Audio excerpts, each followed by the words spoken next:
गिबियावनो बैसागुनि बयनिसिम खुलुमनायजों लोगोसे बोसोर गोदाननि बयनिसिम हामलायनाय थाबाय। नायलाय गथ' गथाय लानानै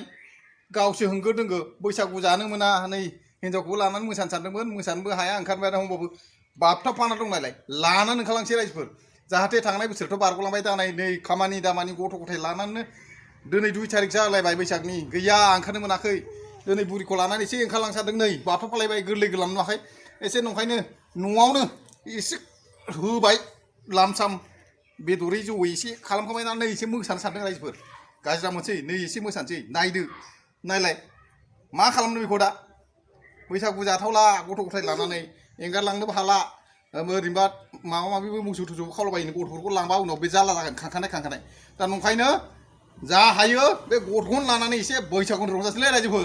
रंजाफानांगोन नोंथांमोनबो बयबो रंजाफानांगोन ना बयनिसिम आरोबाव बैसागुनि खुलुमबाय बयबो मोसाबाय गथ' थाथ'लायसो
जोबनो बयनिसिम खुलुमनायखौ जासिहरबाय जाहाथे बे बोसोरा मोजां बारग'लाङो नुवाखै बाबथाबना दं मोसानोखौनो होआ अब्लाबो जादों जायाखै दाय दस थामसोलै रायजोफोर दा नंखायनो जोबथारनायाव बेखौनो बुंनानै बयनिसिम आरोबाव बैसागुनि गोजोननाय हामलायनायजों लोगोसे बयनिबो न'खराव जाहाथे गोदान बोसोराव जेनिबो सुख सान्ति फैथों होननानै बेखिनियाव फोजोबनाय जाबाय दे रायजोफोर खुलुमबाय